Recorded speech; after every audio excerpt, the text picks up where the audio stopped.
As President Bola Tinubu presents 2025 appropriation bill, National Assembly promises a swift evaluation.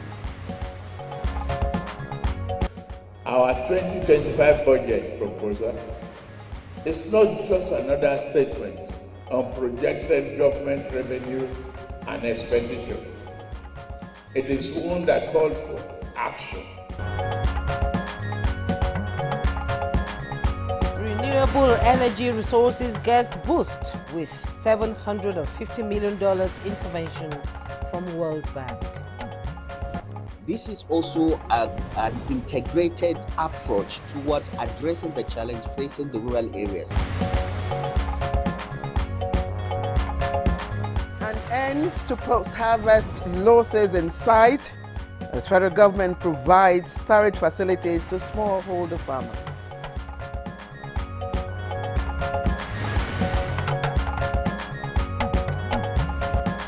Good morning, Nigeria. Today we shall examine the 2025 appropriation bill.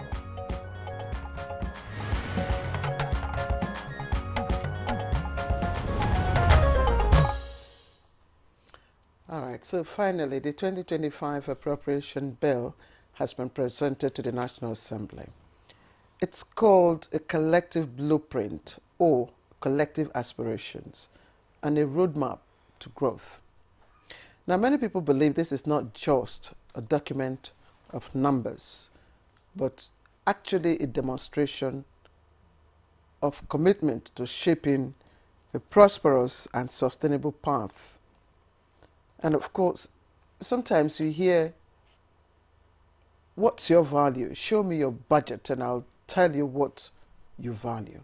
And I'm sure, Jumaine, that resonates yes, with you. It resonates exactly, Claire. And you know, a budget is not just an aggregate of numbers, you know, figures, parameters, and all the technical economic jargons, which our guests this morning will be able to break it down for us to understand the 2025 budget. And they are, they should be in simple terms, as this empirical representation of values we hold dear to our heart has to be understood by Nigerians. Absolutely. And a typical example, of course, would be reactions to the 2025 appropriation bill, which started even before the fiscal presentation to the National Assembly by Mr. President. Now, the MTE, that's medium-term expenditure framework, provided an insight into, of course, the whole package, which was presented yesterday, and that culminated in the 47.96 trillion naira budget allocation or budget estimate for 2025 fiscal year. I know, Claire, it is the threshold of a new year as President Bola Tinubu presented the budget proposal of 47.96 trillion, just like Claire said, to the joint session of the National Assembly on Wednesday yesterday, and marking a 36.8% increase from 2024 with a projected revenue of 38.8 trillion naira and a deficit of 13 trillion naira or 3.89% of GDP. Now, the 2025 framework is based on an oil price benchmark of $75 per barrel, oil production of 2.06 million barrels per day, and an exchange rate of 1,700 to the dollar. All right, quite ambitious, I must say. Budget, yes, quite ambitious, especially with the oil projection, benchmark. But it's that budget of restoration, peace building, and prosperity. Stakeholders believe that for many Nigerians, already within the more than 200 million population threshold, this is very optimistic, and as I said earlier on, it's quite ambitious against all indices and parameter benchmarks. Now, the budget was also described, by some of the persons as a step forward and renewed commitment of this administration, to ensure that there should not be a deficit in our budget, and the budget should be implemented as at when due. And the caution has been the judicious use and releases, and also also implementation of the appropriation bill. And talking about implementation, you know, most people say it starts from the National Assembly, and there are indications, deliberations on the budget will soon start. As we saw yesterday on the floor of the National Assembly, assurance from both the Speaker of the House of Representatives and the Senate President saying they're going to start immediate work on the appropriation bill presented by the President. You know, as you observed rightly, the question has always been in implementing, you know, the budget. But again, another question that, you know, we want to ask is whether this budget can really pull, you know, Nigerians out from, you know, the economic, you know, diversities that we have found ourselves, as well as, you know, security issues. But most importantly also will be the need for infrastructure, you know, revitalization, capacity, both, you know, human and material capacity building, and fundamentally, how will this budget put food? That's the bottom line. I tell you, all the grammar we've been saying. It's all about food. So you, the viewer, is how will this translate to bread and butter on my table so that I can have, as they say, 3 square meals a day. Although, well, for those weight watchers like Jume, you may not be able to have your 3 square meals. But this morning... This is natural. I don't need to watch it.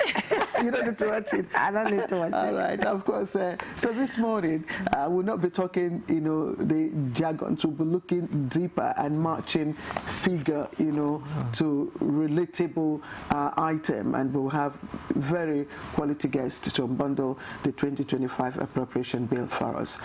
I'm Claire Adilabu Abdurrazak, and I've just found my long-lost friend, Julie. We've not been together for a long while. Yeah, it's been a while. More than 8 months, I should say. We're in December now, and it's always a pleasure, you know, as always, to sit here and present from you and also be able to learn and tap. You know, Yes, I'm Jumai Yusuf. We're transmitting live on the network service of the NTA here in Abuja.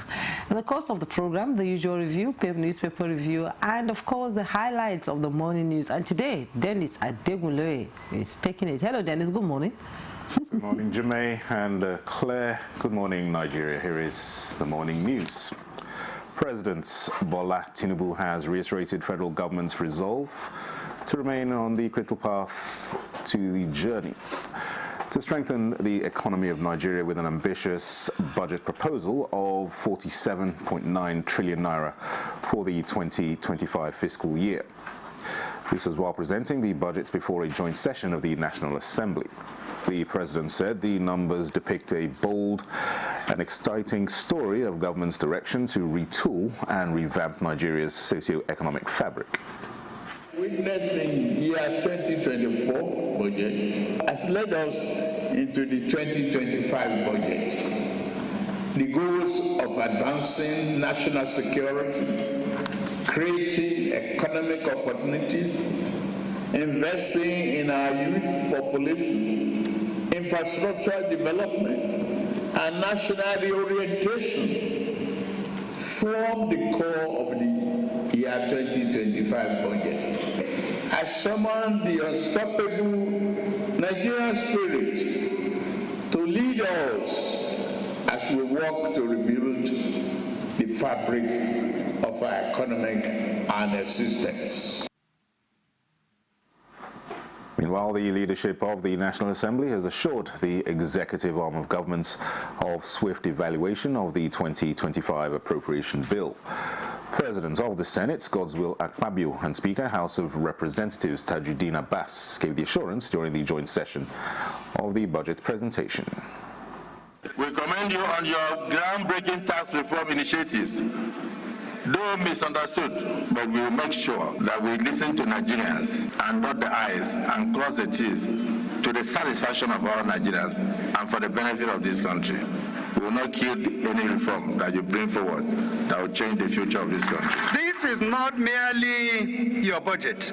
It is a national project requiring collaboration across all arms of government. President Bola Tinubu is in Lagos, where he is scheduled to engage in some end-of-year activities. The presidential plane landed at the Murtala Mohammed International Airport, Ikeja, at about 3:25 p.m. on Wednesday. He was received on arrival in his home state by Governor Babajide Sanwo-Olu and other dignitaries. The president, who was at the National Assembly for the 2025 budget presentation, left the National Assembly complex and proceeded to the Nnamdi Azikiwe International Airport, from where he took off. Vice President Kashim Shettima has performed the Lesser Pilgrimage in the Holy Mosque of Mecca. Known as Masjidul Haram, the Vice President came for the spiritual journey after visiting the Prophet Mosque in Medina. With abundant renewable energy resources in Nigeria, the market has continued to attract investments, with the World Bank committing an additional $750 million for interventions in renewable energy projects. This is as the federal government's launched another initiative to increase access to electricity. The federal government is said to be mobilizing state governments and private developers to leverage opportunities and power critical sectors of the economy. An integrated approach towards addressing the challenge facing the rural areas. So we look at all these areas and design a simple program that can harness all these areas, critical areas that are affecting the socio-economic conditions of the rural areas. Nigeria reportedly loses tons of food after each harvest due to poor handling and inadequate storage facilities. However, this issue is expected to be addressed as the federal government is providing mini storage facilities to smallholder farmers and processors to help reduce post-harvest losses. The storage equipment has been developed by the Nigerian Stored Products Research Institute. Per hectare, and then you now have 80% of that wasted simply because you don't have a proper storage facility. The federal government is now pilot testing. Well, those are the news highlights for now. Good morning, Nigeria continues with Claire and Jume after this break. Stay with us. As this year draws to a close, we would like to express our sincere gratitude for your continued support. From breaking news to heartwarming stories, we are committed to bringing you credible content and delivering captivating programs that keep you glued to your screens. Our team is committed to providing exceptional service to delight our clients. We say thank you to those who have supported us through the year, from government agencies to corporate clients, political parties, religious bodies, and, most importantly, our viewers. As we welcome the new year, we look ahead with a promise to bring you the best in broadcasting as we continue this journey with you. Season's greetings from all of us at NTA. Hey Nigeria, ready to breathe cleaner air and save money? Let's talk about gas. Drive with CNG, the smart, cost-effective choice. Fill up for less and travel further. Save money, save the planet. Switch to LPG for cooking. It's cleaner, healthier, and better for environment. Say goodbye to smoke and eye problems. Do you know Nigeria is a gas nation ranked 9th globally with over 209 trillion cubic feet of gas reserve? Gas isn't just for cooking and driving. It powers industries too. Cleaner, cheaper, and more efficient. And the best part, conversion centers are popping up everywhere. It's never been easier to switch to gas. Join the cleaner energy revolution. Choose LPG for cooking and CNG for your vehicles. Clean energy for brighter future. This message is brought to you by the Office of the Honorable Minister of State for Petroleum Resources, Gas, supported by the Nigeria Midstream and Downstream Petroleum Regulatory Authority, NMDPRA. This Sunday, live on Sporty TV.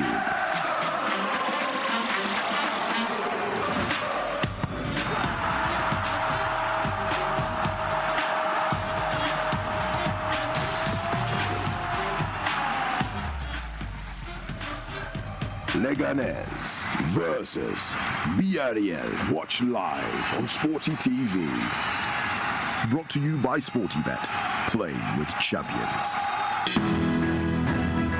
The counsel of our fathers. I will urge and advise our younger generation to use talent and brain to sort out problems, not arms. Nigerian youths, let's build our nation together.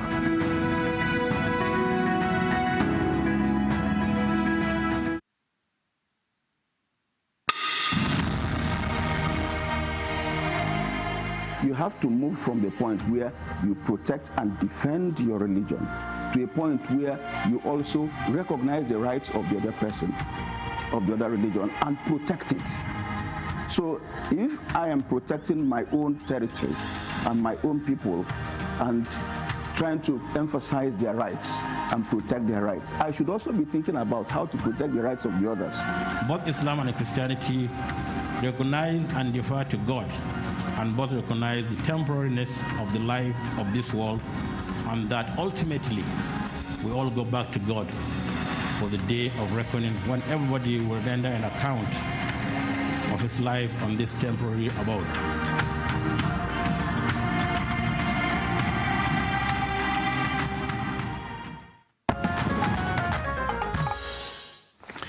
All right, welcome back to the program. Good morning, Nigeria.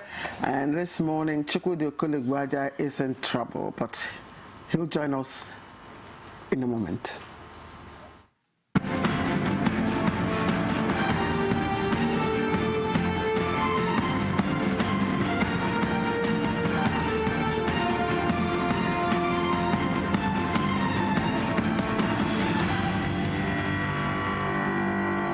Newspaper reviewer Chukwudi Claire Okoligwaja is sitting here in the studio. Good morning, Chukwudi. What were you saying before they came to you? I said Chukwudi is in trouble because it's a gender issue today. I need to make a broadcast. There's no viewer. You can see I am hale and hearty. I am not in trouble. Whatever mischief she's planning, I'm up to it. Yes, you can fire. Yes, because I'm going to fire. Let me start the firing with the Vanguard newspaper this morning. Okay. And just above the masthead, we have Nigeria's $42 billion external reserves can finance 9-month imports. That's coming from the Central Bank of Nigeria. And we agreed on sale of 20% stake at $2.76 billion. That's coming from Dangote Refinery. Tax reform bills. Those who don't understand bills are the loudest critics. That's coming from the Senate President, Godswill Akpabio. Abuja demolitions. Armed soldiers attack development control officials, cut away vehicles. You find the details on page 19, 9, and 6. And at the side piece of the picture story, local government chairman faults suspension by Edo House of Assembly. And FG to improve power supply with $750 million World Bank loan. Details on page 12 and 8. And 2025, Tinubu seeks 34.82 trillion revenue to fund 49.7 trillion budget. Find details on page 3. And the picture story you see there, President Bola Ahmed Tinubu being assisted by the Special Advisor to the President on National Assembly Matters, Senator Bashir Lado, during the presentation of the 2025 budget proposal to the joint session of the National Assembly in Abuja yesterday. And the headlines in the Vanguard newspaper: Nigeria-Ghana elections compared. 7 reasons beavers may never work in Nigeria. That's coming from an investigative report in the Vanguard newspaper. And let me quickly go to the Leadership newspaper, and just above the masthead, for its leadership qualities, influence, and adept political maneuvers, Senator Adams Aliu Oshomole is the Politician of the Year 2024 award. You read the details all on page 10.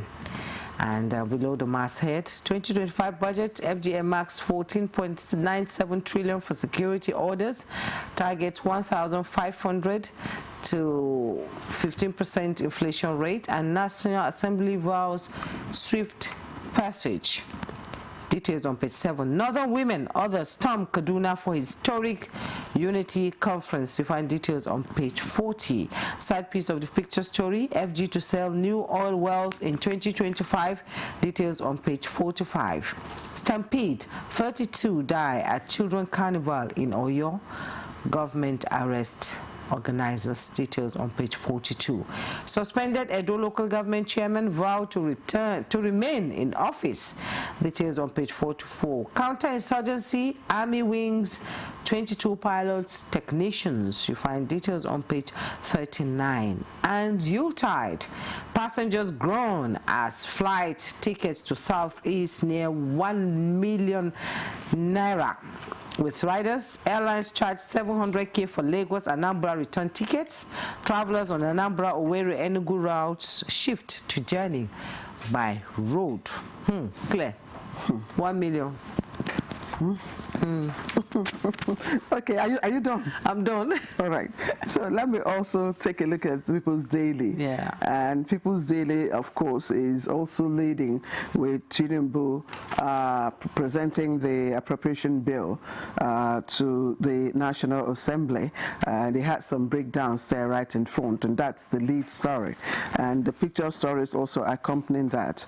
And the writer to the picture story, Akpabio, hints on extending 2024 budget by 6 months for full implementation. Details of that is on page 15. Now, our people are treated as slaves by mining companies. That's Nasarawa lawmaker. It's on page 3. This is one of the stories that is trending on at the foot of the paper, or at the base of the paper, if you may. Dangote Refinery denies liquidity challenges, says NNPC acquired equity with $1 billion investment. It's on page 4. And Zamfara, 30-year-old man in NSCDC net over friend, stolen car and phones. Page 7. Property owners face revocation as Kano government gives days for certificate renewal. Details of that on page 2. That's the outlook of the People's Daily on the front page. Chooks the boy. Time to your review. Which one are you? I'm sure. I don't think. Yeah. You don't think what? I don't think Dangote and NNPC need to quibble anymore about we have achieved something that makes us proud in Africa. Telling us the $1 billion they dropped is just 5%, and what we agreed was 2-point-something billion coming from them. Although 1 billion was supposed to be dropped, then over 5 years, crude, exchange and all that will take care of the rest. But as I said, all that is unnecessary anymore. Dangote is saying if we were cash trapped or we were in distress over funding, why would we give them such generous? I say it is not necessary. We have achieved a lot, and market forces are beginning to work in terms of Absolutely. It's coming down. Yes, of course. Absolutely. You move just a kilometer, you see 1,080. You move another kilometer, you see 1,100. 1,060. I'm delighted that finally the prediction of the CBN is gradually creeping in, because what they said they wanted to do was to mop up the excess cash in the public. And when you do that, of course, you are indirectly affecting, you know, purchasing capabilities. I mean, because you want to bring that. Yes. So when that happens, it's going to impact on the prices of commodity. Your ability to buy decreases. It forces prices to come down. Exactly. And when prices come down, you actually begin now to buy only when it is necessary. That's so it. Inflation. Exactly. Inflation. So we are happy and that is happening. But we'll speak further on it when we take on the, you know, when we just oppose that, you know, yes, with the 2025 budget. Yes. Chukwudi. There are other stories that. Yeah, there are other stories. The Ghana, I would have loved us to mention. Yes, the beavers never work in Nigeria. Yes, I was just trying to go. Very important, my dear. Investigative report. Yes. May never. Indeed, yes, may never work in that, but it has worked now. That's right. That's. I don't understand this headline. No. When it is an investigation, take it with a pinch of salt. Yeah. We are not denigrating the integrity of our fellow journalists. No. But then an investigation is an investigation. You didn't hear it from the lips of the Minister of Information. So it is the newspapers or whatever. Yes. You are just asking the question I asked as I looked at the newspapers. May not work. Has it not worked to some extent? Is it opportunity for us now to suggest how we can improve it rather than the negativist? Yes. You remember, it is better to say the cup is half full of water and not half empty. But then it depends on what paper wants to sell, where, and all that. You understand? And but even for things to work, sorry, my dear. Yes. Ghana has blazed a trail. They did the last time. Nigeria has no reason not to also show that it can do it. And in what area? How would we expect that things will work perfectly when we still mention late arrival of materials in some cases? Vote buying. What about the honesty of the INEC officials? I'm not indicting them. But I know that Jega granted me an interview and told me he was one of my best. And the best he mentioned to me, there were just few. He was talking about a man called Mike Egeni. Yes. When we went to make him one of the models of integrity, Luke Stera, you know, he said he was one of my best. Can we have election commissioners, election officials that, Mahmoud... what was the name, please? I'm sorry. Yakubu. You can easily say they were some of my best. Yes. These are the little issues. We're not indicting INEC at all, please. We're just posing necessary questions. Chukwudi, you know, I think there are certain parameters that we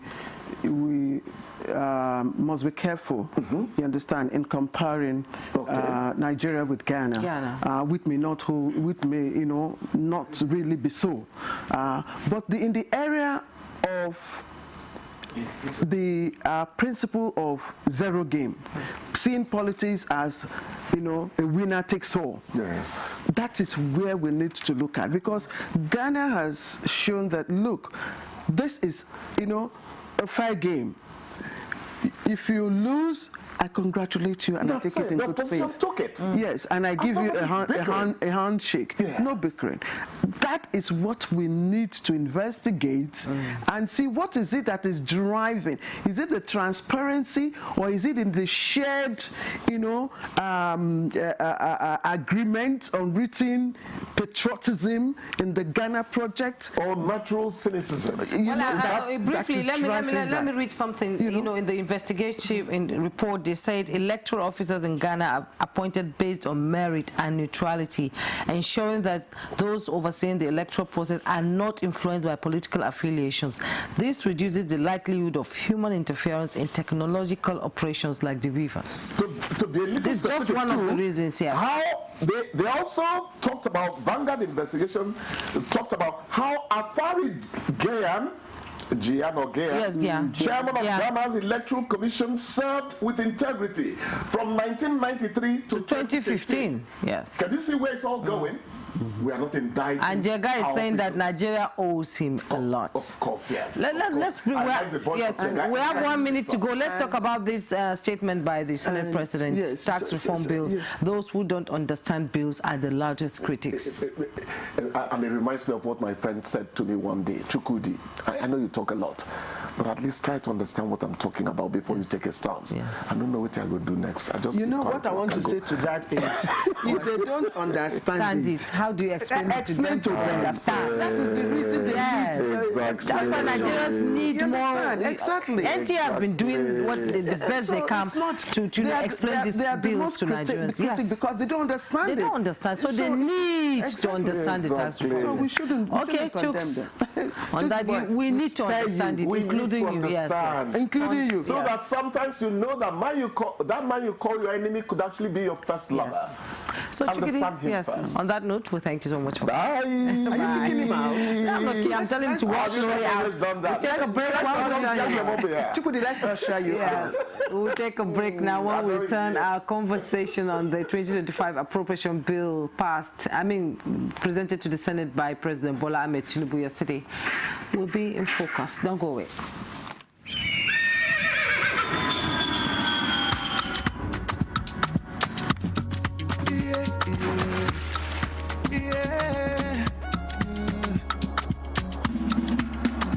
From the Atlantic across the savannah to the Sahara, a land of the free, we know they tire. We dream great, our spirit is undying. Resilient, rooted like palm tree, we sway in colors, with undoubted demand. We make solutions, we ignite passion, yeah. Ethnicity is unique, we have more than just a nation. We are Nigeria, strengthened in unity. We know they carry lives. We are Nigeria, together live the dream of a land with great destiny. We are Nigeria. I am the real Nigerian. Brought to you by the National Orientation Agency, NOA. This Saturday, West Ham United. It's Emerson. It's another one. Now Bowen, his speciality. It's his speciality, all right. Brighton and Hove Albion. Very dangerous areas. A magnificent head in by João Pedro. West Ham United versus Brighton and Hove Albion. Live on Sporty TV. Sportybet sponsors coverage of the English Premier League.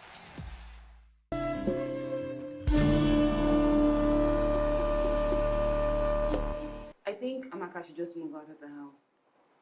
Yes. No. Standing out of the house is not the right thing to do. Oh, there you go again with your sentimental family stuff. Baby, if our aim is to stop this affair, it is best achieved under our roof. You do something terrible and you'll be acting innocent. What are you going on about? Don't ask me that question again. You couldn't even control yourself in the presence of our visitors. What are you accusing me of, woman? My son, I don't know how serious you are with my daughter, but there's something that needs to be done urgently before you move any further.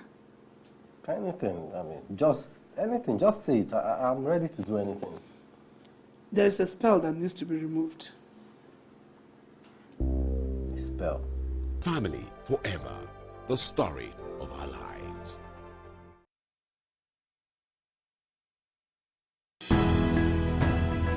The counsel of our fathers. My advice to these young people is please do not take us back to those harrowing days. You probably do not know what it is. Nigerian youths, let's build our nation together.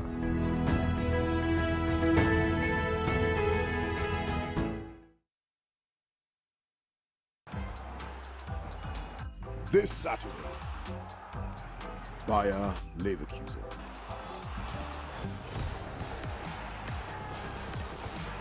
Freiburg.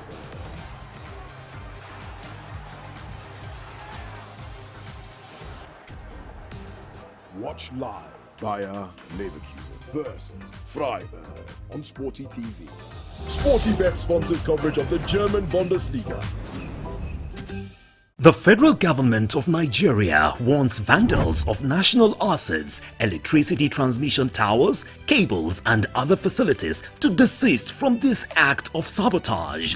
Vandalism is a serious crime punishable under the law. Vandalizing electrical equipment will affect millions of Nigerians, including your loved ones. Remember that national assets belong to all of us, hence the need to protect them. Report all cases of suspicious movement around electrical facilities to security agencies. When you see something, say something. This message is from the Federal Ministry of Information and National Orientation in collaboration with the National Counter-Terrorism Center, NCTC, Office of the National Security Advisor. All right, this is Good Morning Nigeria on the network service of the NTA. And our topic this morning is to unbundle the 2025 appropriation bill presented to the National Assembly yesterday by Mr. President. Let's listen into this background report put together by our correspondent, National Assembly correspondent, Lami Ali.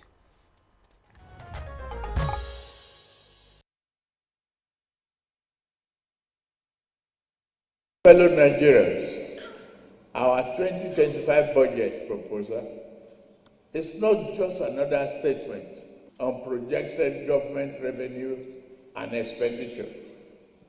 It is one that called for action.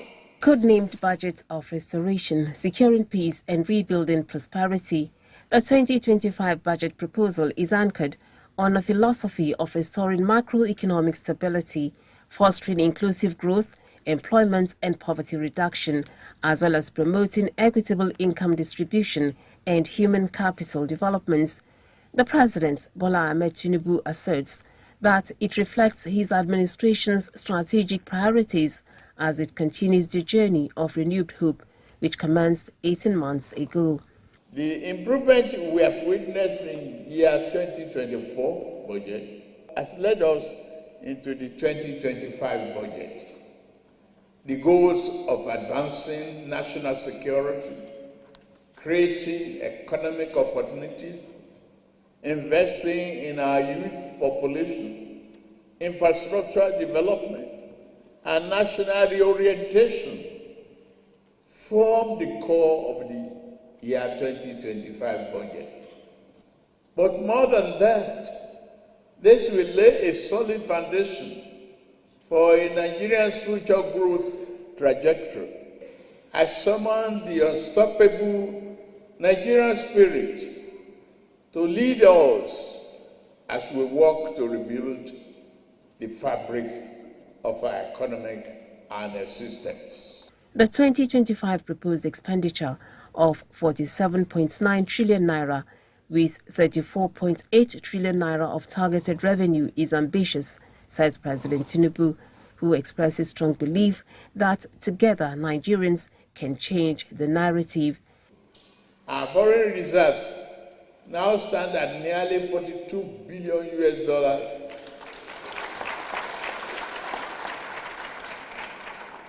from negative inheritance. We are providing a robust buffer against external shocks. Our rising exports are reflected in our current trade surplus, which now stand at 5.8 trillion naira.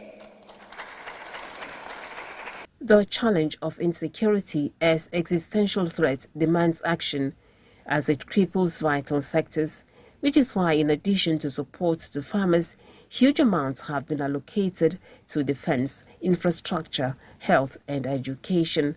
In the 2025 budget, we have made provision for 825.90 billion naira for infrastructure development in the education sector. The President thanked the lawmakers for the support to actualize the renewed hope vision and Nigerians for the resilience, urging that citizens continue to work collectively to rewrite Nigeria's story. This is the third visit of the President to the National Assembly, twice to lay the budget and the third was the launch of Nigeria's new national anthem. Welcome back, and you've just listened to the background report by Lami Ali on the presentation of the 2025 budget by President Bola Ahmed Tinubu yesterday at the joint session of the National Assembly. And we have seated here in the studio this morning Senator Anthony Siako Yaro. He is Gombe South Senatorial District. You're welcome to Good Morning Nigeria. We also have Professor Paul Namchi, Member House of Representatives representing Enugu East and Isi Udo Federal Constituency from Enugu. I hope I got that right. Isuzo. Isuzo. Isuzo. Yeah, that's correct. Thank you so much for coming. Thank you. It's a pleasure having you. Being here. All right, we also have here with us our regular Ishao Aliu, who's an economist. Thank you very much for joining us, Ishao. Thank you. Good morning. And live, he's not joining us via Zoom, all the way from Lagos. We had to bring him here. You can imagine bringing Dr. Muda Yusuf to our studio. Chief Executive Officer, Center for Promotion of Private Enterprise, and also former DG, Lagos Chamber of Commerce and Industry. It's a pleasure to have you live in our studio. Yes, it's a pleasure and we hope to keep you in Abuja. Thank you. All right, gentlemen. This is we're looking at the budget of restoration, yes, peace building, and of course, hope, whatever. So, but I just like us to even have an idea of how the last budget, has fared. So far, it appears that the executive and some other people are happy with how far, the present budget that we're operating has fared. I'd like to start with you. Well, I believe the current budget has fared fairly well, let me put it that way, because the president also alluded to the performance, particularly from the revenue side and also from the expenditure side. On the revenue side, as at the third quarter, I think the president said the performance was about over 70%. And on the expenditure side, it was over 80%, which I think is good in terms of, looking at the implementation. So for me, I think the performance has been fairly okay. By the time we get to the end of the year, we see the Q4 numbers. Perhaps, I'm sure the implementation will have been much better, So in terms of both implementation from the revenue side and from the expenditure side, going by the figures that the president read out yesterday, I think it has been good. From your eye view, yes, from your eye view, if you say it's good, how do you convince the Nigerians that it's been good in terms of revenue and expenditure? What do we see? How do we make it relatable? When we relate to these figures, there are different perspectives to it. As far as the man on the street is concerned, these figures really don't matter much. Okay. It shouldn't matter much. Yes. No, it doesn't matter much. What matters, because out there, the issue really now is about welfare. Somebody wants to go to the market, maybe what he bought at 100 naira yesterday is now 80 naira. You can see that, yes, something is improving. It's improving. So we have different parameters. For the average citizen, the parameters is about the cost of living. How is this impacting in terms of reducing cost of living, cost of transportation, energy costs, food prices, and so on. So those are the basics. So economic management requires a proper connection, which is where policy and all of these things also comes in. Between some of these macro figures that we reel out and the impact on welfare, there has to be that connection. I think that is why the president was talking about fiscal stimulus and all of that, to ensure that people are able to cope with the current challenges that the reform has actually created for the citizens. Okay, thank you for your opening comment there. You've pointed out some issues. You know, the basic welfare of Nigerians is what matters. And while we're doing the intro to this conversation earlier, we talked about the technical jargons of, you know, talking about the economy, talking about the budget.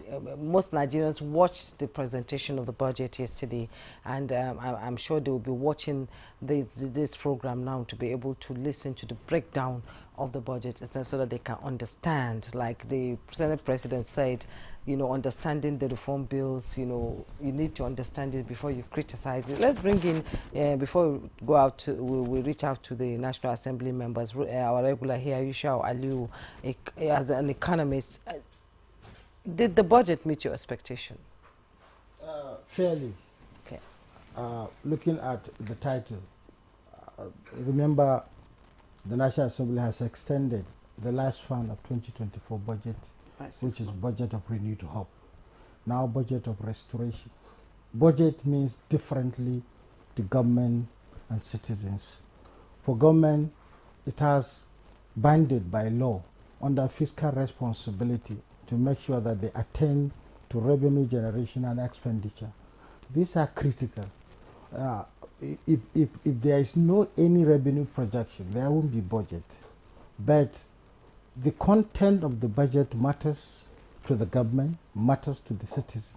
However, what is more critical in understanding it, we just have to lay our emphasis on the rudiment of microeconomics. Okay. Meaning that when a budget is targeting defense under production possibility frontiers, it's like you are channeling the expected revenue to either military gadgets or the butter representing civilian goods. So at the initial, you just discover that the budget is targeting security and defense. So which proved to the point that production possibility frontiers, as far as expenditure of government is concerned, is targeting military gadgets. And it is very disturbing when an economy is targeting defense. And it means that less butter will be shared to citizens. And that is exactly the scenario in 2024. And that is the scenario that we are going to see in 2025 because of the aspect of the content of the budget. Now, the president highlighted a lot of points which must be appreciated. But I will appreciate the National Assembly more than executive for two reasons. The National Assembly have given the president maximum cooperation in 2024, and they are giving him what we saw yesterday is that they are also prepared to advance another gift to him. So I would like a scenario where the president, despite the fact that growth rate target of the IMF has been defeated, the Bureau of Statistics has established a very good scenario as far as the economy is concerned. But we have to go back to 2020 when the predecessor of President Bola Ahmed Tinubu presented a budget of prosperity. And that prosperity, collective prosperity, is what matters in all ramifications. There is no two ways about collective prosperity. In collective prosperity, if government is taking positive foreign reserve and at the same time positive revenues, then the question will be asked, the social stratification and contribution to citizens, manufacturers, consumers, because these are very important in every economic aspect. The life expectancy of any economy depends on cooperation between the manufacturers and the consumers. The manufacturers must produce at low cost. Okay, let's allow you to, take a breather. Thank you. Yes, and thank you for the points that you have raised in your opening comments. And, bring in the distinguished Senator Anthony Siyako Yaro. And I like that, Mr. Muda made a distinction you know, between the expectation of the people, you know, vis-a-vis an appropriation bill, you know, the performance of an appropriation bill. So what is uppermost in the minds of the people at this point, you know, may not, you know, justify the performance rate of of any budget. So, but between at that micro level, let's leave that at that micro level and see the performance of 2024 budget so far. It's been extended by 6 months. It was tagged budget of renewed hope. Now we have budget of restoration. Is there a connection? Do you see a connection? There's a established connection there, really. The president said it's a continuation of that to restructure, you know, the budget in 2025. In aligning is a offshoot from the 2024 budget. He mentioned that. And let me say here that the budget of 2025, having the security carrying the chunk of the total, is very much in place. Now, these things are intrinsically related. When you talk of food security, it's this security that you are talking about, to allow the farmer to go to the farm. If the military are not fed enough with that quantum, the farmer won't be able to go to the farm, looking at our reality situation today. And therefore, there will be no food. So when they say budget, a chunk of it has gone to security, it means it has gone to food security as well. They are directly related. Today, production levels are low because of that insecurity. So the budget of 2025 is like a continuation of the 2024. There is all performances in the 2025 are taken care of to input into the 2025 budget. And I think if we look at it from that interrelations, rather than isolating the military allocations, no, the military allocation is as good as food security allocation. Why? It will allow people to access farms and make production. It will allow people for economic activities. Recently, Birningwari area has just been opened up. There is a market that stayed for over 10 years, non-operational. Governor Obasani has opened that market just last week. So those things are highly, highly related. By extension, 24 budget, yes, related to 25 budget, very much so. Okay, go ahead. No, go ahead. Yes, because I'm looking at renewed hope and restoration. And in all sectors, Professor Namche, I'd like you to, you know, explain to us or probably give us an insight into what we are restoring, you know, because this is a budget of restoration, 2025 budget of restoration, peace building and prosperity. So we must understand what we have achieved with 2024 budget that we need to restore, build upon, you know, that will result to prosperity for all Nigerians. Well, I don't think we must dwell much on the nomenclatures tomorrow. No, but they give you an understanding of what. Yes, I'm coming to that. But what's the what we're here is not to defend the government, but the citizens.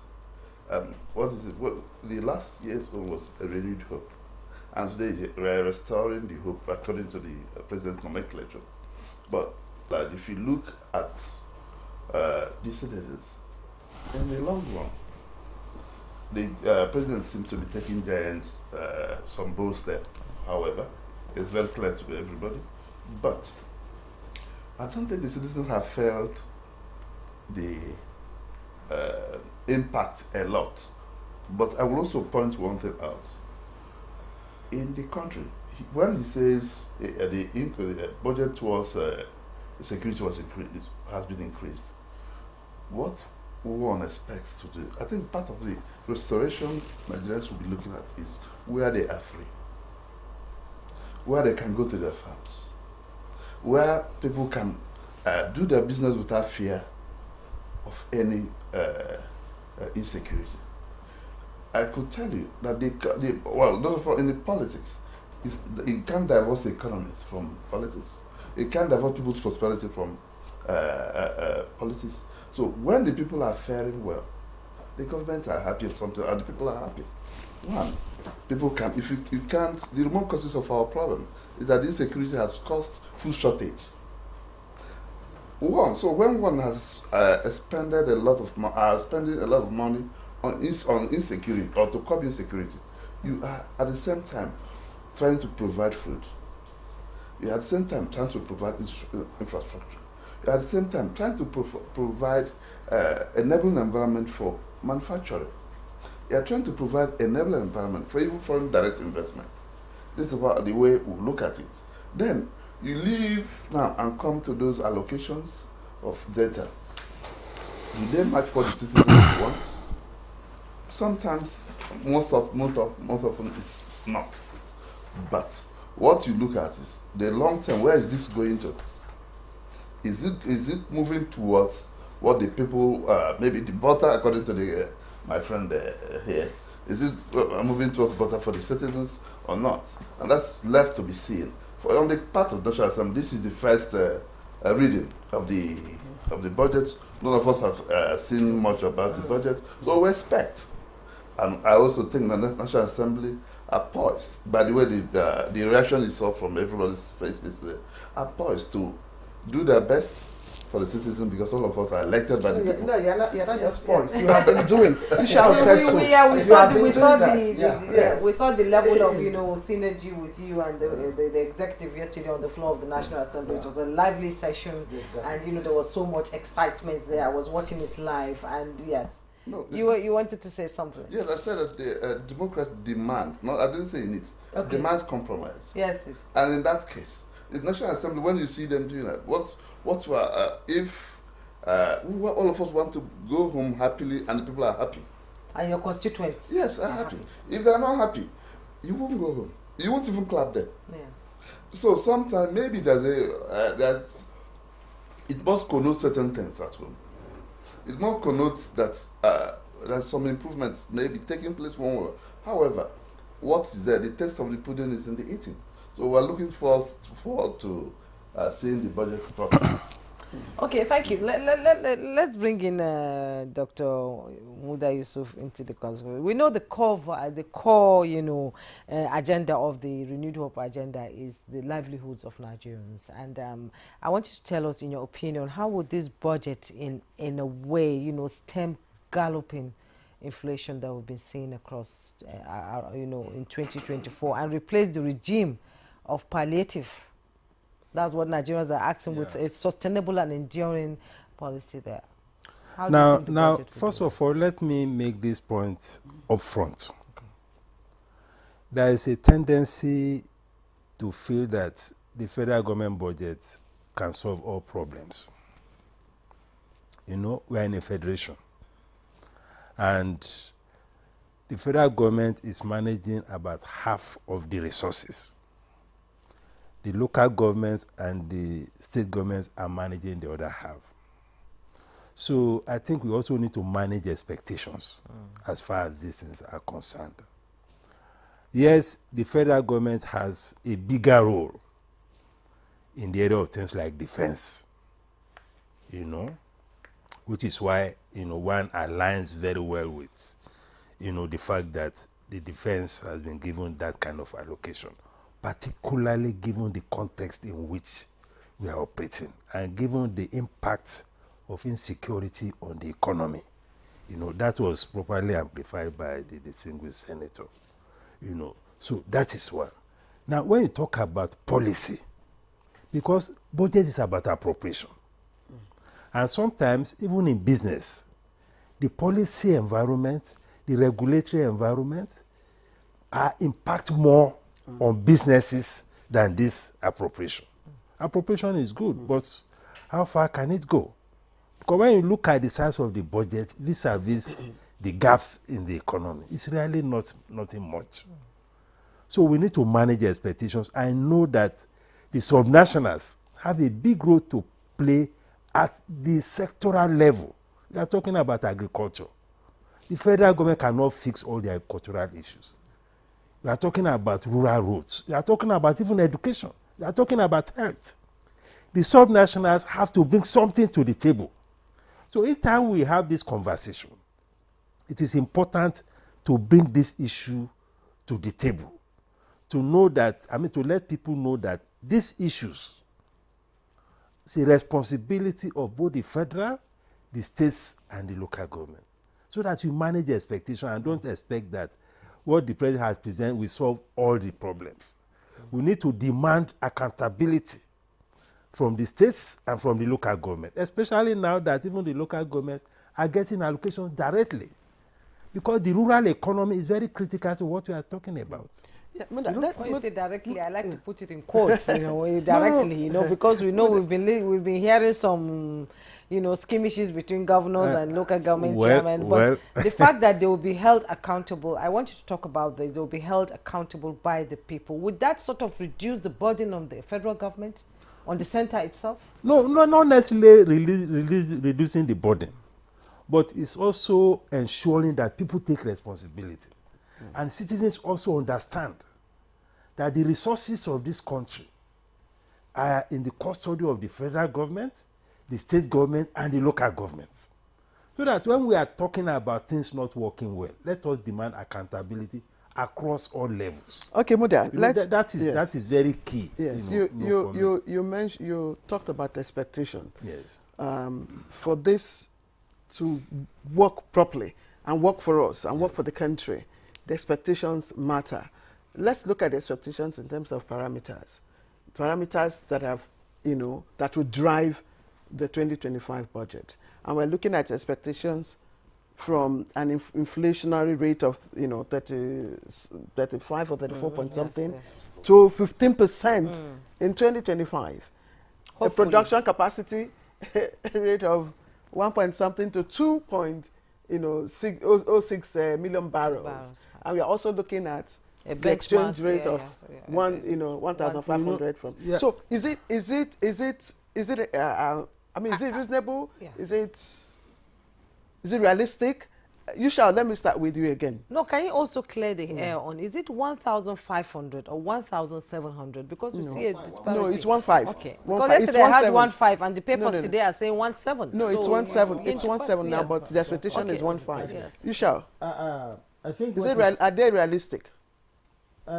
Fairly realistic for two reasons. One, we have seen the performance of 2024, and we have seen how the National Assembly shifted the performance to June. So obviously, when you are recording year-on-year inflation, you do it monthly. And now, for November, we have seen it is 44.60. Is somehow manageable based on current macroeconomic realities. But however, what Dr. Muda is trying to portray about expectation of citizens. No, expectation in economics is relative. Government has expectation from the poor, from the citizen to be law-abiding, to participate in the economy, and also to be peace-loving to its core. Most of these disturbances, as far as security is concerned, is caused by the citizens themselves.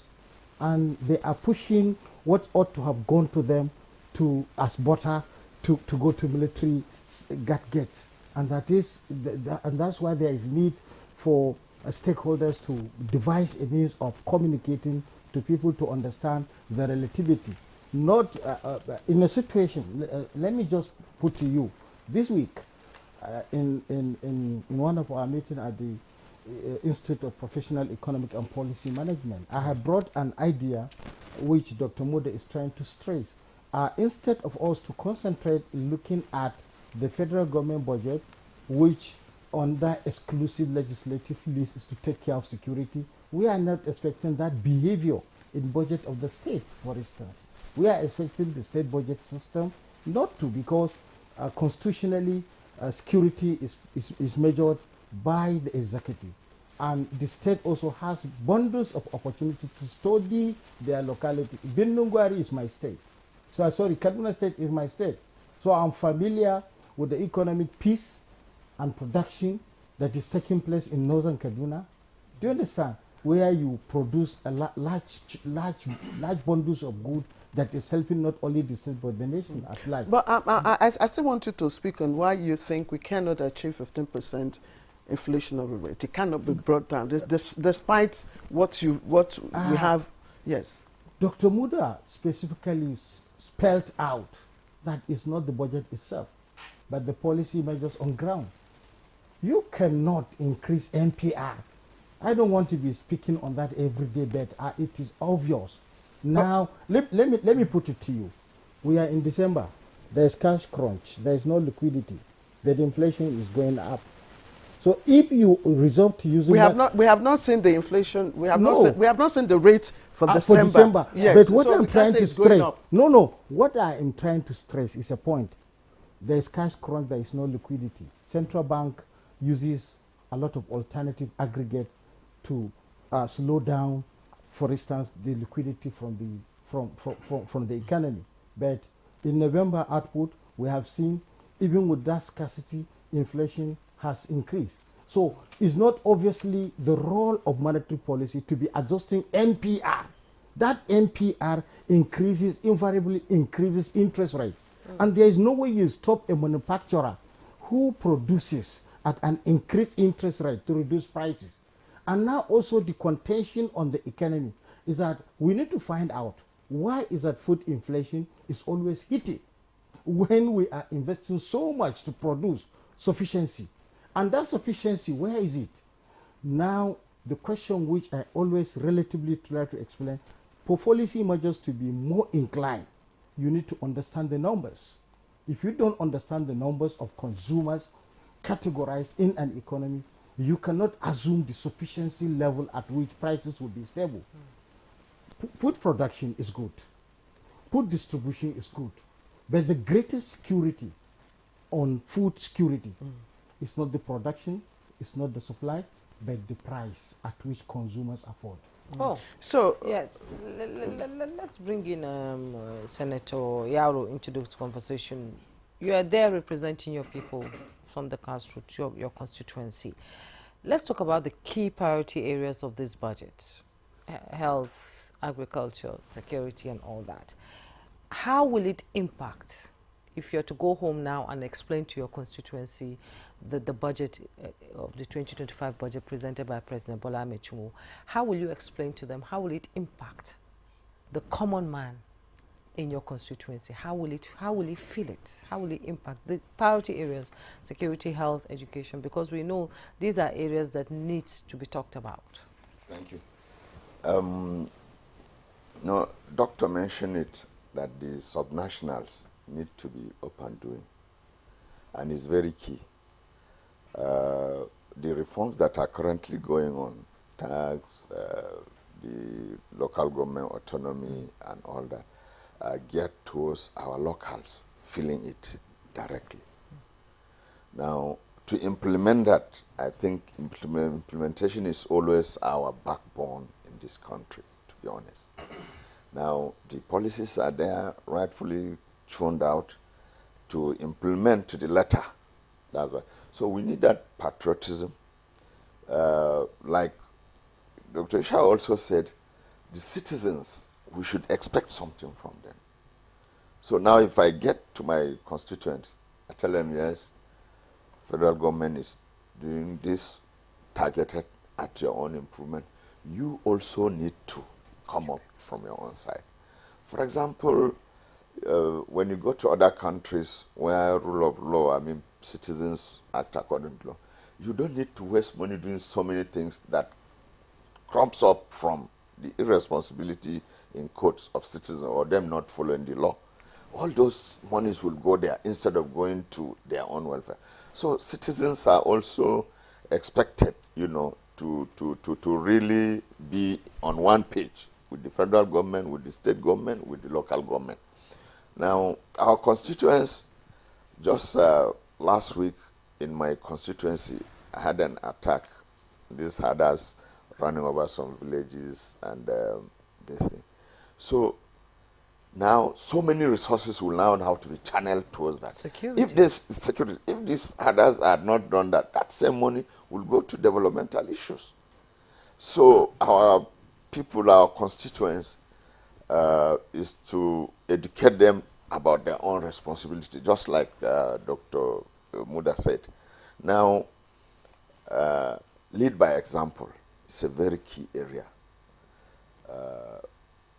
They will sit down and say, expecting us, the National Assembly members, the blame will be there and everything. I think identifying their own area and contribution elements that will crop up and come up, we join together with the federal level and with the legislators is very key. That's to align. Now, economists said CBN jacks off MPR. CBN is a government, an arm of government. At the same time, we are presenting a budget that we want to reduce 34.6 to 15. So that lack of alignment we have to look at. And when you do that, it impacts on the citizens. All those rates come up from the citizens. The production, the cost of funds, everything is landed on the citizens, on the constituents. So I see a situation where we, the National Assembly members, we educate our own constituents of their own responsibility to see that the common goal is achieved, you know. And I think the budget trickling down to them, reforms are going on to enable that, you know, trying to jack up the revenue aspect, and then reforms of local government autonomy. Local government is the lowest level of contact to the constituents, to our citizens. So, and I think this budget, once those things like implementing the local government autonomy now, you find problem with the governors. So, for goodness sake, that patriotism, so that this thing can trickle down, let it be there. Let it be there. Okay, yeah, Senator Yaro, thank you. Professor Namche, I mean, we've talked about the need for fiscal policies to align with the monetary, you know, policies, and the CBN has always said that, look, monetary policies alone cannot, you know, crash the inflation. What we do, there is need for both, you know, a marriage of both fiscal and, you know, monetary policies, and we know that to crash food, you know, inflation, which is driving national inflation, there needs to be an alignment, like you rightly said. In terms of agric, the government has done, I mean, we've seen moves. We know of the setting up of a whole, the designation of a whole ministry, you know, the separation of livestock from other, you know, aspects of agric. That's one step. The tax reform bill, you know, to give tax incentives is another bill. Can you speak to us about the physical, you know, policies that are on ground and how that might be rejigged, you know, to be able to work effectively if we are to get to that 15% inflationary, you know, mark? Targets, yeah.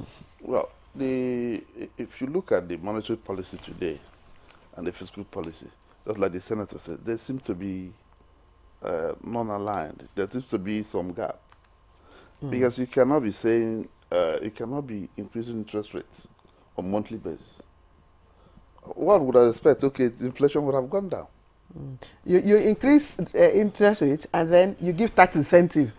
Yeah. I don't know. You give tax incentive, but the government has also, part of the tax incentive is because I think the citizens are having a lot of challenges.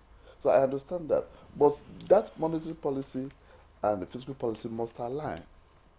It is imperative that if they don't align, if the mechanisms are not geared towards increasing production, because you can't increase, if you increase interest rates via MPR every time, how would people manufacture the goods? So are you now trying to make it that people now live by slumps, by the incentives? The incentives might come in, but what actually would drive the economy is that manufacturing processes. How do you drive that? How do you drive down the cost of production? Then, if you are looking at the citizen as well, it is give and take, moreover. But also, I also think that the yearning of the citizen is what pushes those policies that you're looking at. There are some that are beyond control of the citizens, like the insecurity. It is the government's duty to protect life and properties. So those insecurity, the area of insecurity, also is another aspect that has continued to actually affect every aspect of Nigerians' welfare, be it agriculture, be it economics. Before now, people can freely travel in the night. It's no longer happening.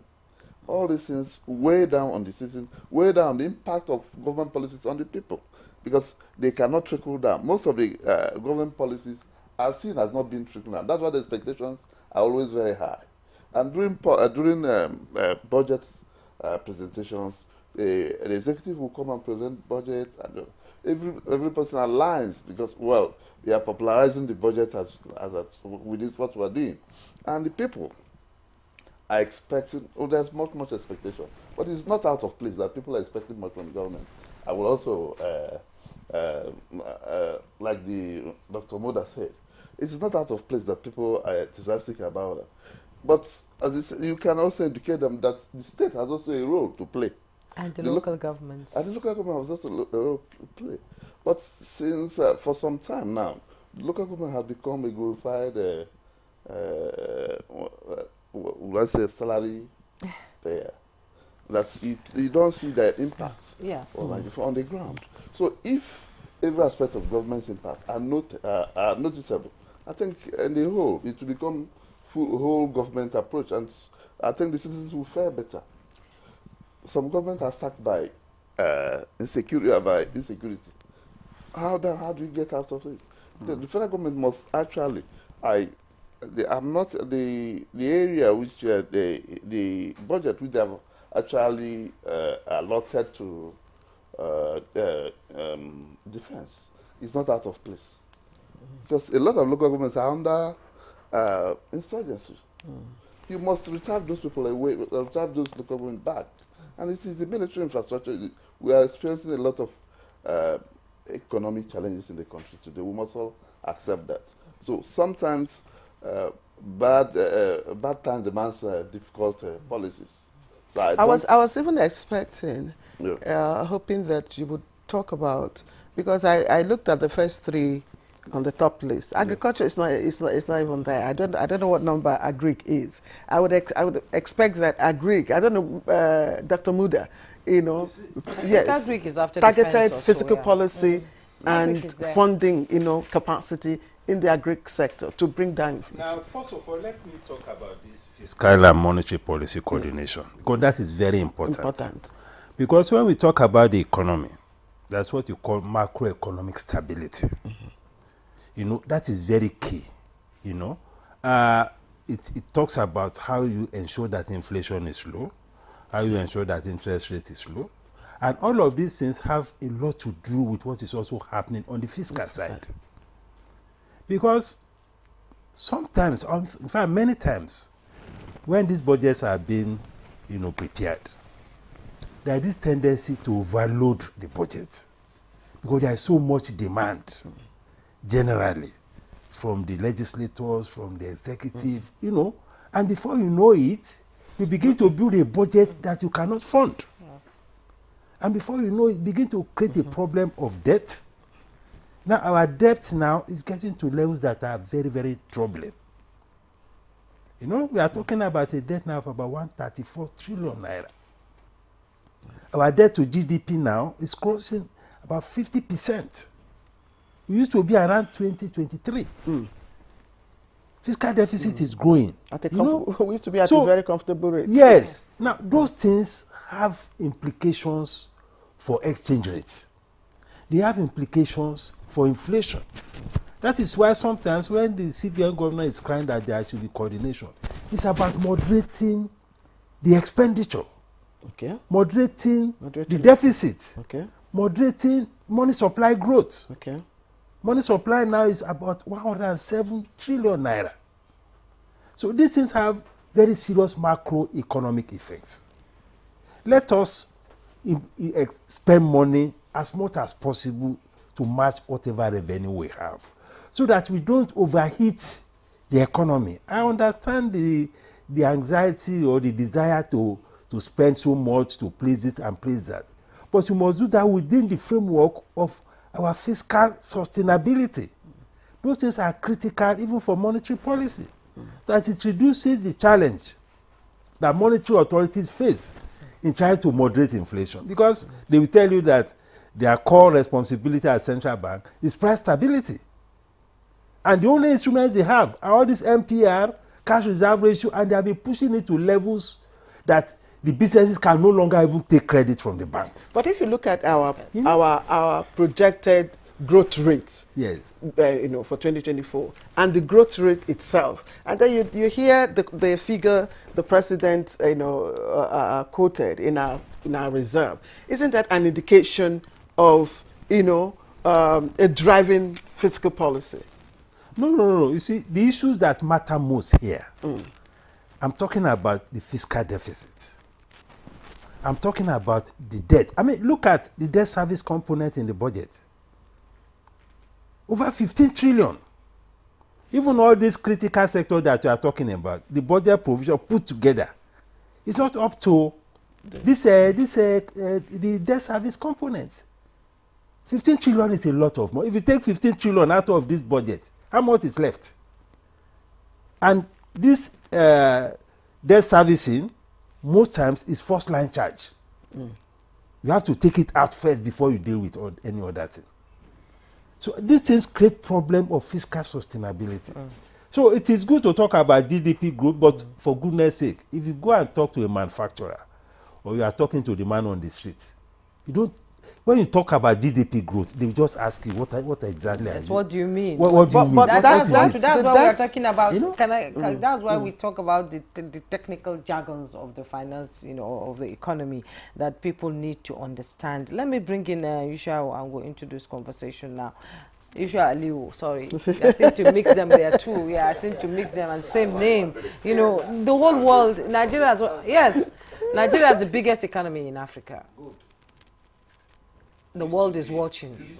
Used to be. Well, I still believe that we can sustain that if we really work on our economy itself, because the whole world is watching what happens in Nigeria, and I'm sure the world was watching our budget yesterday to see how, because there's so much business with Nigeria, and governments are looking to Nigeria to sort of have alliance economically, to sort of work together and ensure that our foreign policy works in tandem with world best practices. Now let me bring you into this budget now. I really would love to understand it just like any other Nigerian, to understand it as not being knowledgeable about figures and all that. I want to understand, how would this impact job creation, entrepreneurship, the growth of our micro economy? We all know that all these things are possible, but with a benchmark of $75 per barrel in Nigeria, we all know the insecurity in the south region, stealing of oil theft, breaking of oil pipelines and all that. Do you think the $75 is realistic here? And do you think that it will sort of impact the budget? Very realistic. How? Looking at the oil market and the behavior of oil market and the responses of OPEC +1, that is Russia, in terms of the cooperation given to the producers of OPEC, is very practical. But what I always look at, you mentioned budget and how we look at budget for our lives. Yes. In fact, we have to educate more that most of the advanced world, it's not a situation where you look at state budget and then calculate your welfare. Budget it's like a lot of people are calculating their welfare already. Yes. Microeconomics reveal that I'm going to Jumai house. Jumai must have a budget. What concerns about your 4 years daughter about the budget you are presenting for the household? What concerns her? Yours is to pay her school fees, maintain her health. That should be the behavior between citizens and government in the first instance. But we are making it more official, and that is why they are taking it more serious. You cannot go to Chinese economy, Xi Jinping is presenting budget, and the whole Chinese are waiting what is, but they are busy in their factories. So when you speak about creating job opportunities, we just have to secure the environment first. And we have spoiled the environment. And our clergies are also impounding this problem. We refuse to tell ourselves the truth. Look at the tax reform. Those who are speaking about tax reform are not even familiar with the procedure. And are not familiar with what is called fiscal responsibility of the government. You cannot tender a budget to National Assembly without attending to fiscal responsibility. And in fiscal responsibility, it is spelled out what to be done, what, when, and how. And if we overplug issues, we confuse citizens the more, and we chase away jobs that ought to have been created. Now, job creation is policy, it's not budget. Ease of doing business, for instance. Birnungwari is mentioned. Now market is operating. So a lot of people are taking part in the market. They are employed. So the more you secure, but in economics, value for money. The defense should be aware that much is given to them, much is expected. And in doing that responsibility too, government will have a cash plan. Military must have a plan. Plan that must be understood by the players. I keep on saying, how can an individual stand and say that somebody who is kidnapping has a reason of doing that? Person that is destroying farms, pursuing farmers, you say he has a reason for doing that. No. In an ideal situation, before you pay tax, the first thing that comes from a taxpayer is principle of quid pro quo, returns benefit. Yes. You are paying tax to be secured, to do your business. So I am hoping that with the agricultural policy on ground, with the security policy on ground, if we can extend it more better, we expand our production, but we have to understand, like I said, what we are going to consume, the metric tons requirement of 250 million population. If you don't, if you have a scenario where you have 100% of arable land, only 10% is accessible, you should know that you are deficient to provide a sustainable food. So you agree that the fiscal policies for agri on ground at the moment, if well implemented, driven, with accurate data, can lead us. And security. Yes, can. It has secured us before today.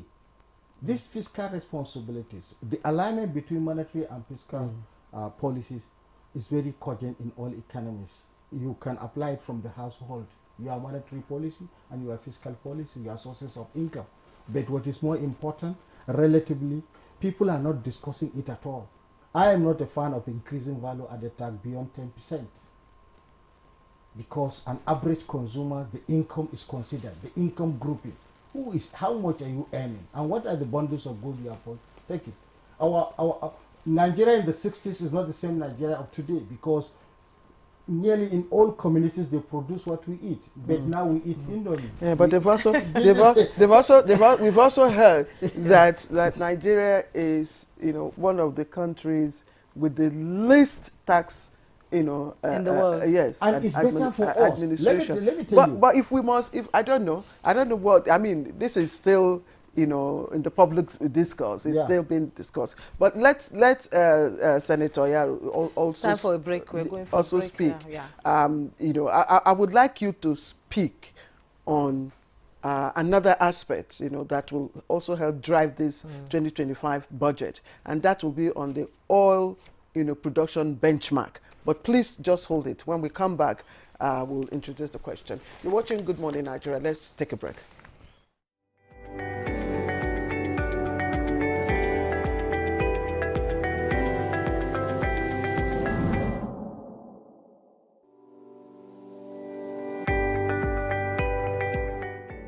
Nigeria will only work based on collaboration. We need to start with a mindset shift. There needs to be a shift, in our mindsets to say we need to all see what we can do collaboratively to move Nigeria forward. Now, what am I saying? Without a doubt, this country is replete with talent. We've seen it across board. We've seen that Nigerians will find a way to try and make things work. How about we now bring that and we look to how we can scale it up? We need enabling environment from the government to be able to scale a lot of those things up. From the private sector, we need a private sector that's willing to unleash their own size, what they know how to do best, and collaborate with the government. Let's take access to finance. What are the limiting factors? And what do we need to be able to do to ensure that access to finance is not just at the top of the pyramid, but really trickles all the way down? Without a doubt, SMEs are the engine of any economy. A population of 200+ million people.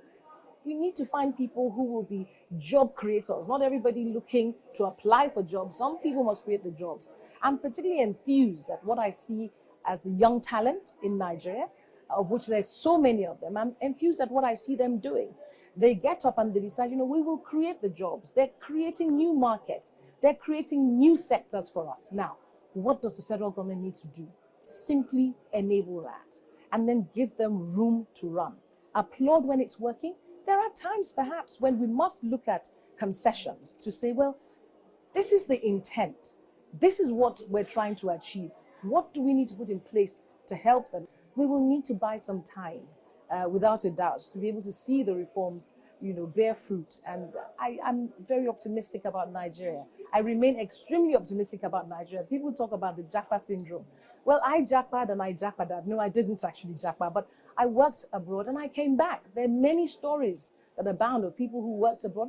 We were doing really well, but we felt we had to come back to contribute. I believe that we must allow the innovation and the talent in this country come to the fore. If you look for the silver lining, you will find it. And therefore, what I think that Nigerians can do individually is this. Rather than us, sit in our different armchairs in our different living rooms across the country complaining, look at where you can plug in. There's a dearth of, whether it be volunteers or voices that both critique and proffer solutions. We need to redress that balance and look for a lot more who are willing to proffer solutions. I believe that there are many platforms by which people can contribute. It starts with us deciding, this is my country. I should have a say. I have something to add. I have something to contribute. And everybody does. The countries that are doing better than us across Africa, they don't have better people. They don't necessarily have better resources. They don't necessarily have better management. Perhaps they have a better followership where the laws have been laid down and people abide by it. Where, for example, you have decided collectively as a whole that we will be a nation that will be devoid of certain things, and people actually do deliver to that. I think that's what people should ask themselves. In their own corners where we cannot see them, are they doing those things that they're trying to hold government or private sector or CSO accountable?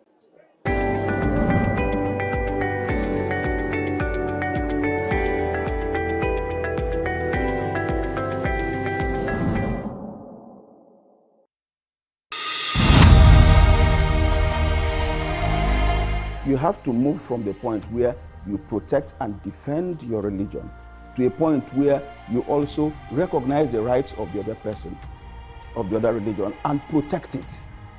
So if I am protecting my own territory and my own people and trying to emphasize their rights and protect their rights, I should also be thinking about how to protect the rights of the others. Both Islam and Christianity recognize and defer to God, and both recognize the temporariness of the life of this world, and that ultimately we all go back to God for the day of reckoning, when everybody will render an account of his life on this temporary abode.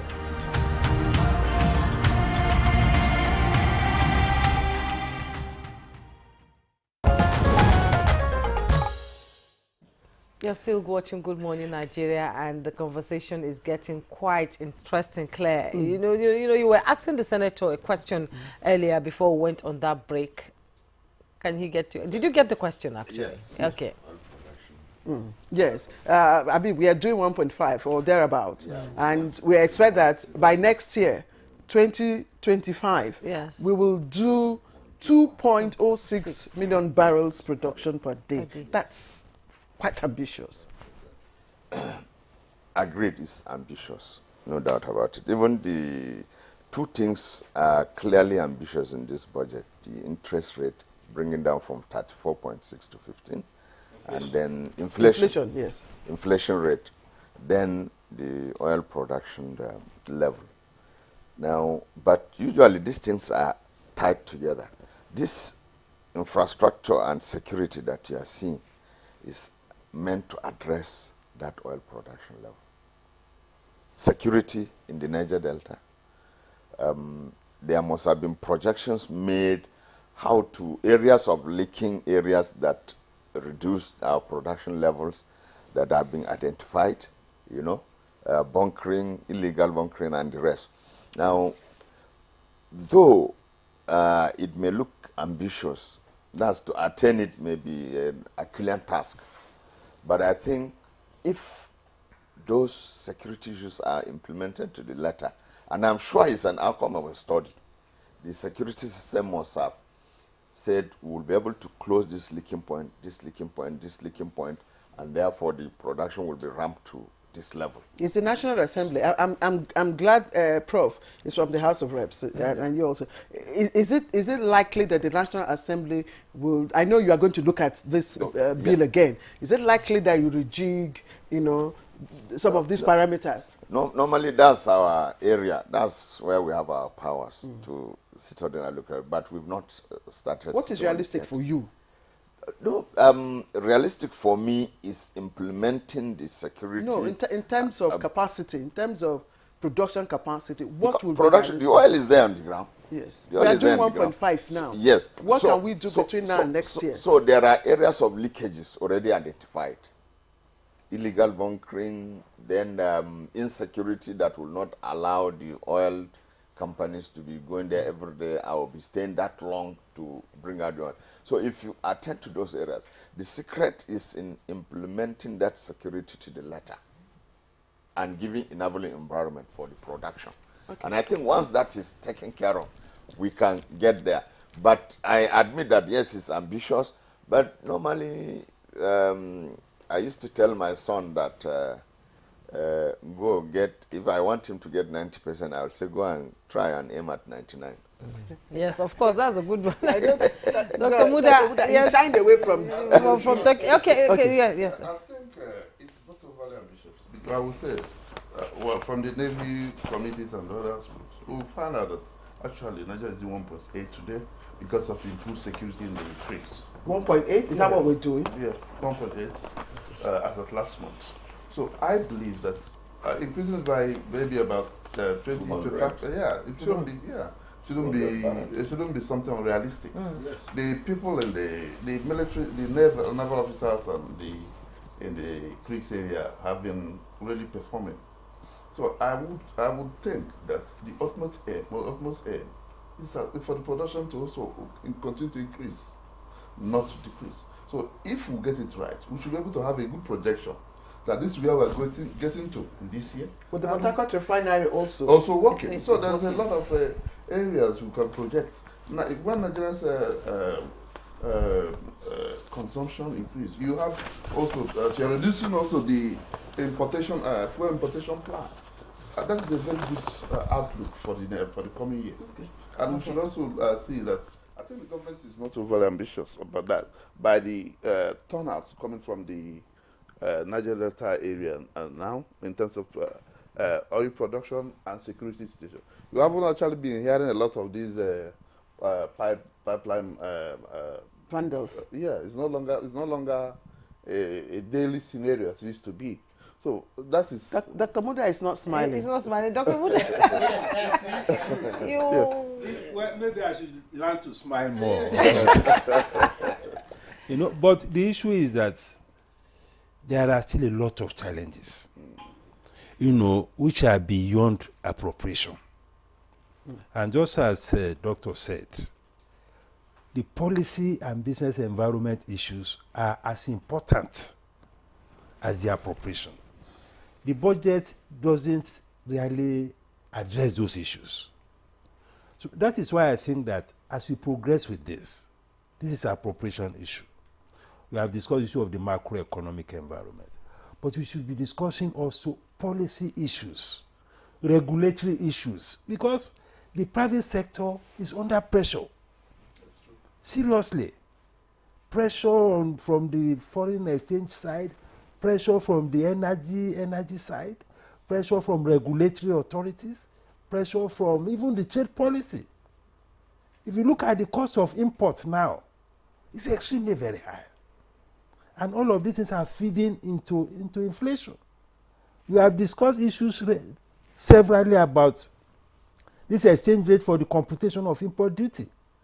Apart from the uncertainty that it creates, it has amplified the impact of exchange rate depreciation on the cost of goods and services. But the tax most reform Nigerians most Nigerians were expecting maybe $1,000 to 1,000 naira. 1,000 naira to $1 for purpose of exchange rate. We are not talking about foreign exchange markets. This will help to bring down and stabilize the trade environment, because the different dimensions of policy are very critical. Trade policy, because we are not addressing it enough. What kind of tariff are we imposing on different segments of those who are in production? That's why I wanted to what talk. Can we bring down? I wanted you to speak more, because that whole reform, tax reform, was meant to pave way for ease of doing business. And you talk about the business environment, not being palatable for manufacturers. Now, so I'm just wondering, how does it impact or resonate with the manufacturers, the whole tax reform bill, of which we're part of? You as a body. Well, the tax reform bill, unfortunately, the thing has run into all manner of political troubled waters. There are components of it that are very good, at least close to 80 or 90% of it. We are talking about rationalizing the number of taxes. We have multiple taxes. That is a very big deal. We have some obsolete provisions. Some of those provisions have been in our tax laws for upward of 20, 30, 40 years, which nobody has addressed. Those things are very important. Then we have, the issue of even revenue mobilization and fiscal consolidation. Because if you look at the environment, again, there are some people who are supposed to be paying taxes that are not paying taxes. So it's supposed to increase or broaden the tax base. Because if the government has more revenue, all these challenges or risk of fiscal deficit that is overheating the economy, all these issues of increasing debt burden, those things will also moderate if you have, better revenue mobilization. Okay. But the better the revenue mobilization is not to come and impose more burden on the private sector, because I see the projection on revenue about 34 trillion. Yes. From the I don't know where they are going to. We don't want them to come and be putting pressure on agencies to go and generate revenue. That's why you're not smiling. Because the more they put pressure on them, the more they come and put the pressure on the private sector. So we need to create that environment, to ensure that we moderate the tax burden, on the city. And the tax burden is not addressing the regulatory aspect of it. Because when a regulator asks you to go and bring, it's not part of the tax. Yes, the requirement. Yes, the requirement. Yes, annually. Yes, there are some regulators that charge you a percentage of your revenue. Yes. That is a lot. They are not talking of profit. Percentage of revenue, like in telecoms. It's a lot of burden on them. In addition to all manner of, and this thing doesn't come within the ambit of the tax reform. Yes. So we have also pockets of things like that. Then the importation thing is extremely very important. Let us have stakeholders engagement. How can we reduce the cost of imports on generally the environment, the business environment? On business environment. Sector specific, all the ministers, whether you are in tourism, you are in telecoms, that engagement has to happen. So that you know what is happening. Sector specific stakeholder engagement. That's what you are doing. Yes. Let's get your thoughts on that. Before I get on that, as a proponent of Hickson models, I was highly overwhelmed yesterday with the scenario at the National Assembly. But I want that happiness to be extended to general public. That is one. Second, ambitious aspect of 2 million barrels is not ambitious. Saudi Arabia is producing 10 million barrels daily. We are members of OPEC. So if we have that, we are targeting $1 trillion economy by 2030. We have just 5 years ahead of us. So recapitalization of banking should be the emphasis by the bank so that it can contain whatever the economic challenge that is coming out. Now, in my own opinion, Budget 2025 will create a situation to understand the performance of 10th Assembly and the performance of the President. And I'm hoping that the behavior exhibited 2023, 2024 should not be repeated. We should concentrate. We have a gross target. We have a projection.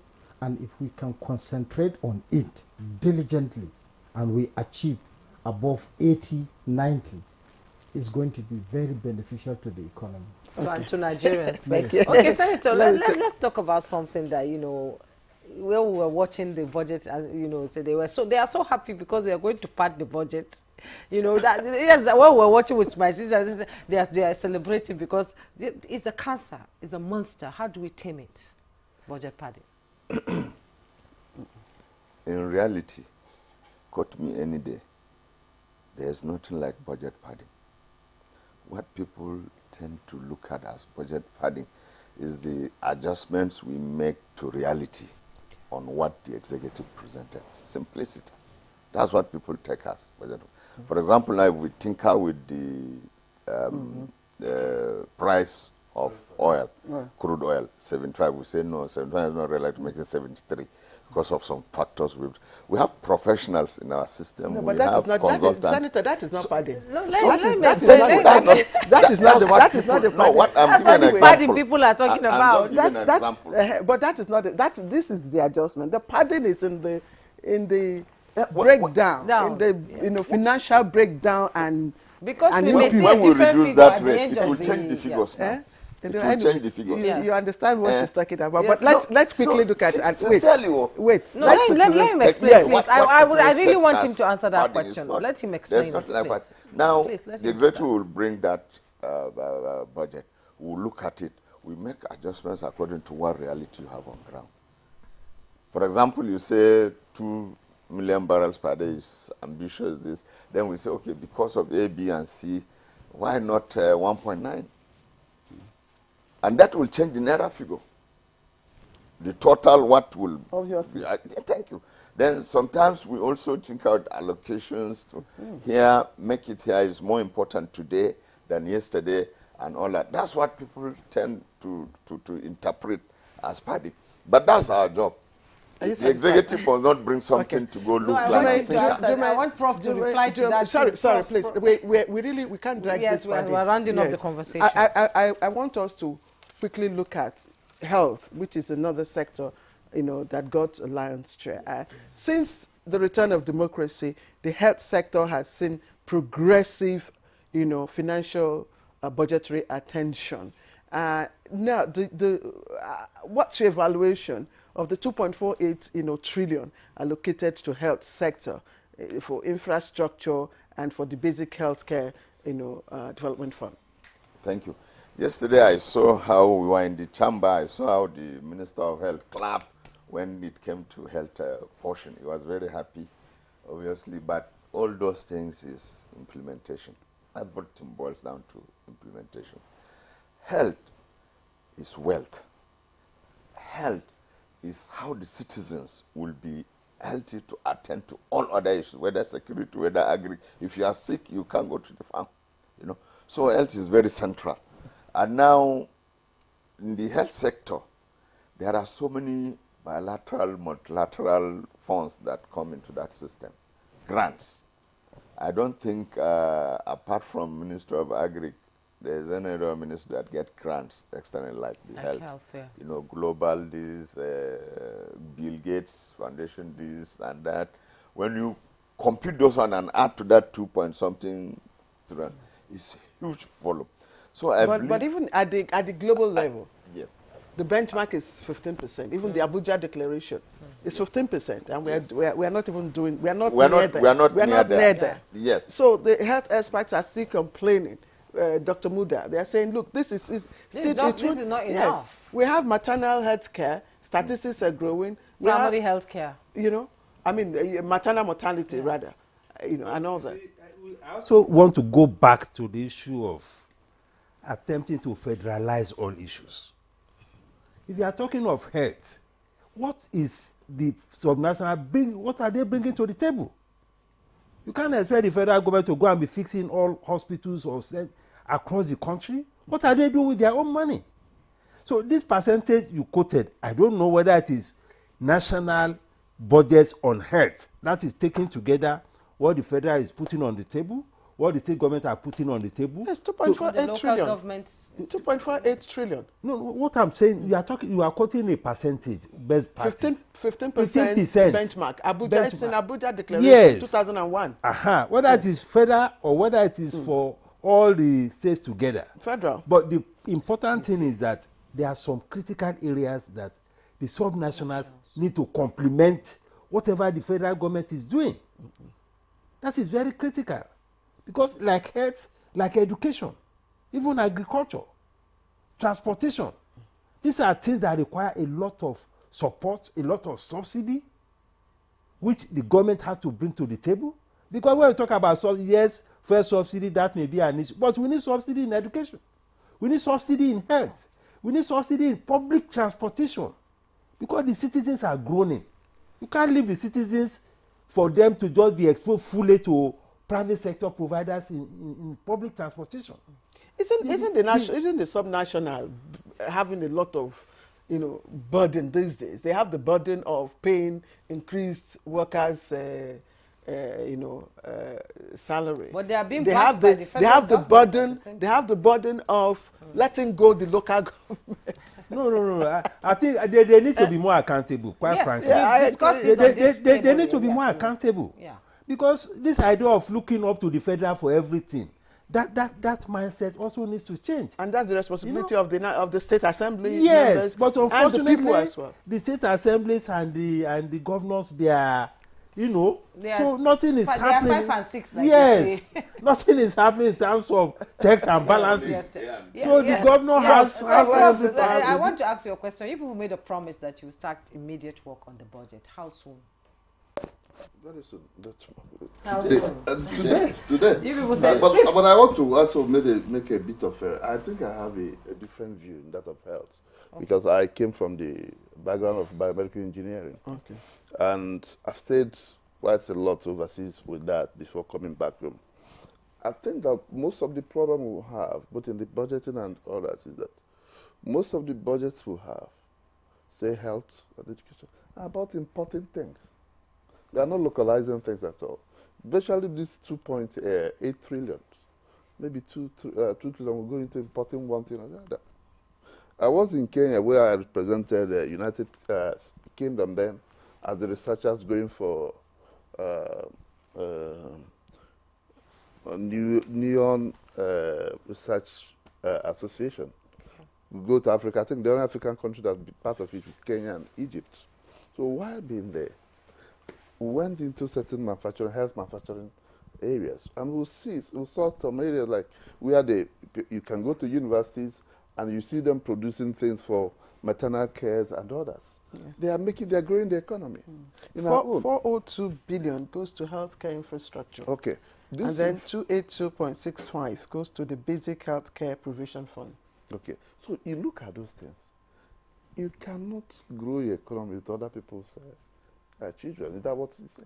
You have to use invest in people manufacturing things in the sector. And we have all it takes. Yeah. So we are producing graduates. Yes. What are they doing? How are you going to give them job? We'll outsource even the job creation elsewhere.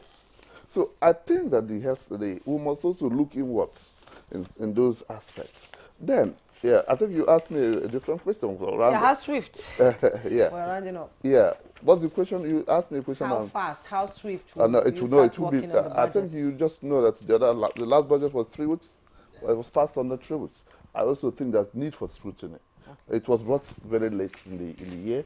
I also think that by early January or middle January, today. It should be, But you also, before the budget, there's the MTEF going on. So I think that one has been concluded. So this one shouldn't take that long. Okay, Shao, your closing thoughts in 20 seconds. I'm happy that all of us are ready to build Nigeria. And I'm encouraging National Assembly to put eyes on Human Capital Development Index and reduce cost of business in this economy so that inflation can reflect the current reality. All right. Yushau Aliyu, an economist and a regular face in Good Morning Nigeria. Thank you. I like the vibes I get, from all of you. All the guests today. Yes, it's an indication that 2025 budget has, some positive, future. So let me also appreciate distinguished Senator Anthony Siaku Garo Gombe South Senatorial District. Thank you very much for coming. Professor Paul Nnamchi, Member House of Representatives, representing Enugu East and Isuzo Federal Constituency from Enugu. Thank you very much. Thank you. It's my pleasure. And Dr. Muda Yusuf, Chief Executive Officer, Center for the Promotion of Private Enterprise, and also former DG, Lagos Chamber of Commerce and Industry. You need to smile a lot more. when you smile, you give us... Well, that's it on Good Morning Nigeria today. Join us tomorrow for another interesting topic. I am Juma Yusuf. And I am Claire Adelabu Abdul Razak. Have a pleasant day ahead. Bye-bye.